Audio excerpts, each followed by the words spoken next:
Alright, what's going on guys? Today I'm bringing you my top 5 support builds. Now if you guys have any suggestions of what you would like to see in my next top 5, please let me know in the comments down below. And cheers guys. Alright guys, here we are with the first build. So this is my Demolition Pulse tardigrade build. So obviously we went with Demolition because it gives our team members 5% damage to targets out of cover. Obviously we've gone for the Pulse mask, so we get like about 9-second pulses I think it is. Obviously with the tardigrade.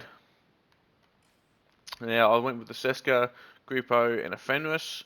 Basically I want this build to still do a bit of damage, so you can still help your team in that aspect of the fight.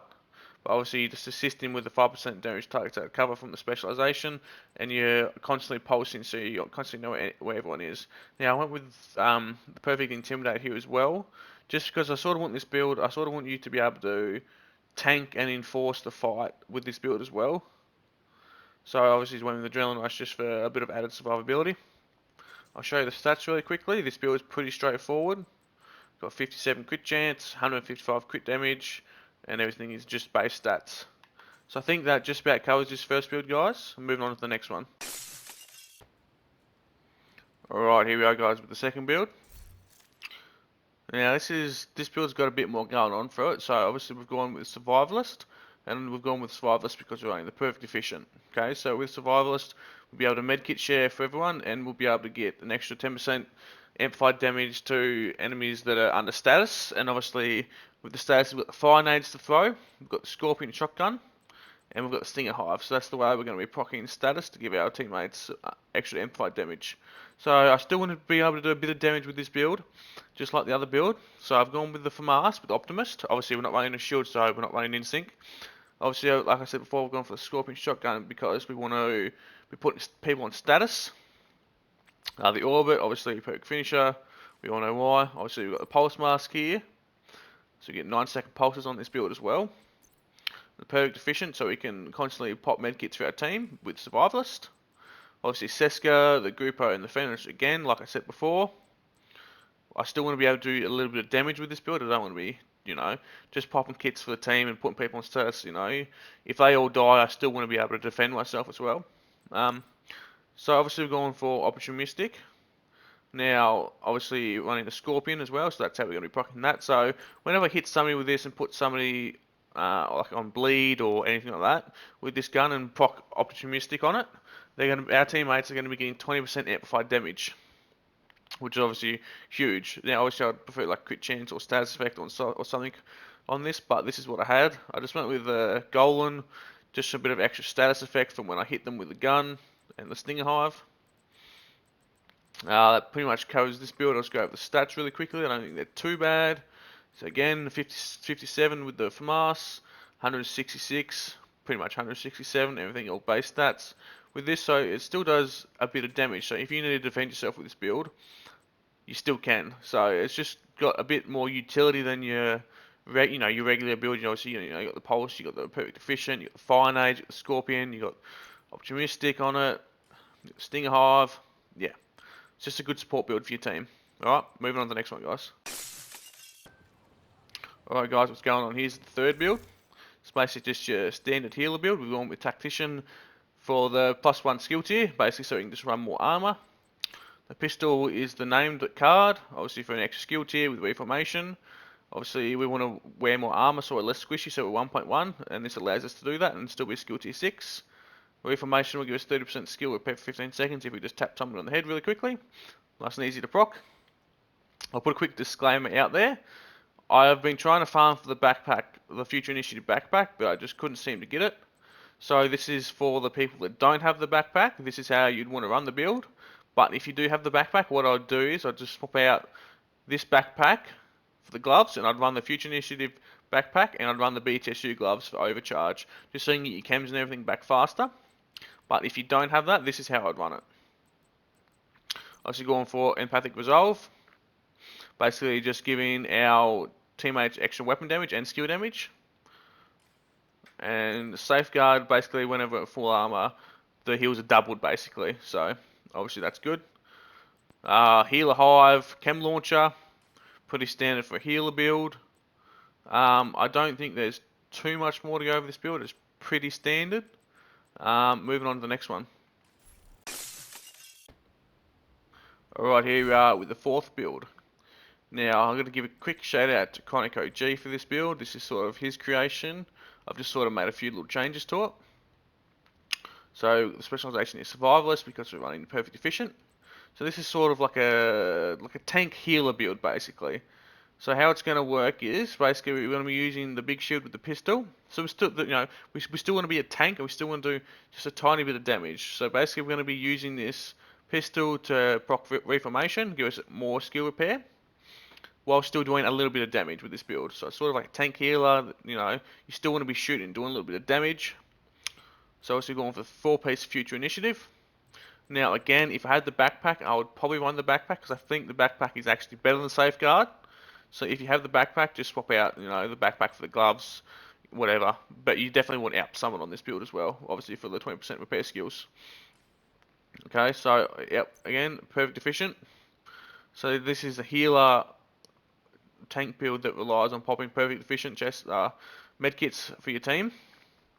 And obviously you have the little seeker ball, which surprisingly actually heals really good. When I first seen this build, I was like, oh yeah, no, I don't really, I can't really see it being that good. But to my surprise, the little seeker ball actually heals really well, and it's actually nice playing with this build.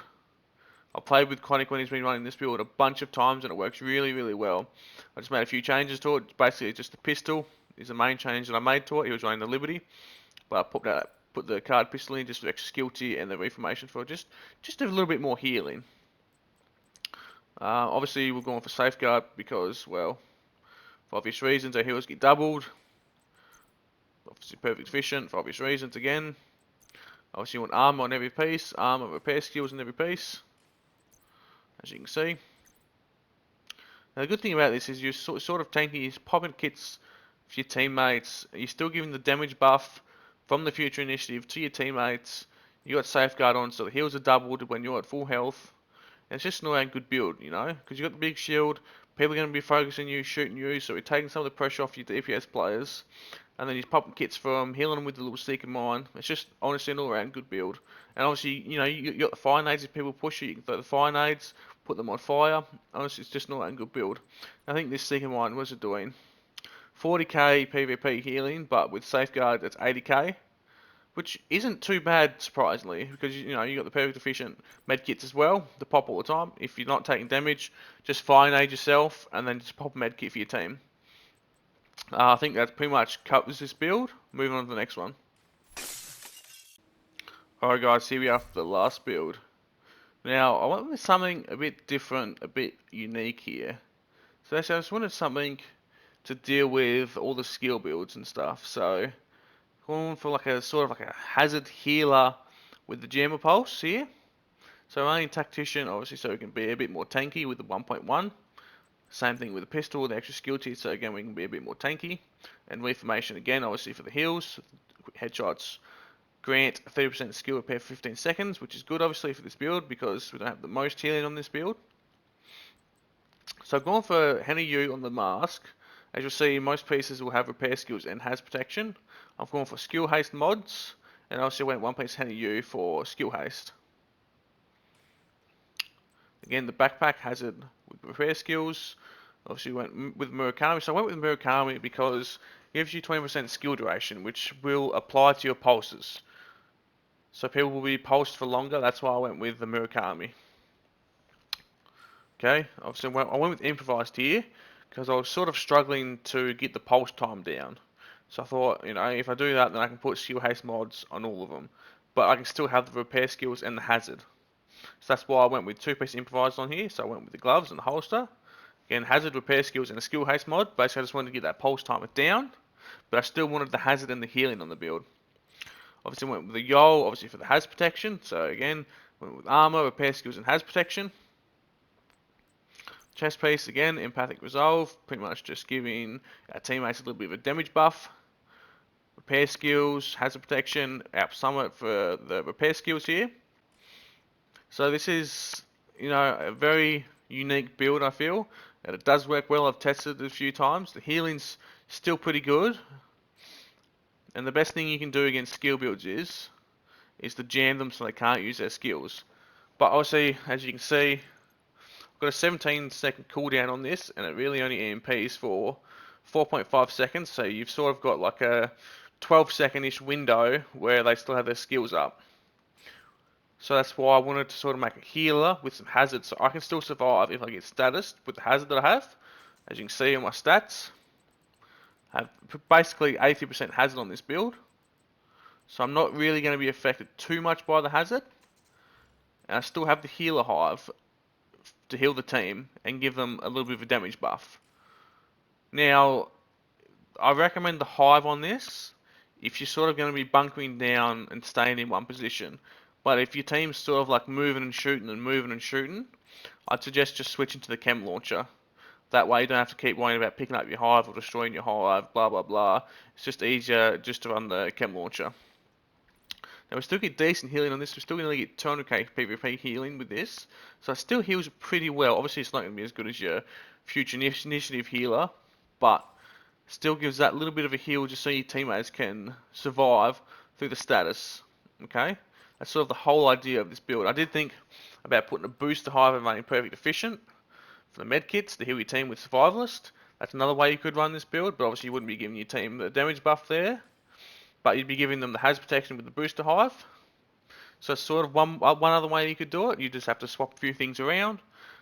But I feel like that could work as well. I just went with this option. I didn't think it was unique and different, and it does work pretty well against the skill build players. I think that just about covers it. Please leave a like, guys, and let me know down in the comments if you enjoyed the video, and cheers, guys. Peace.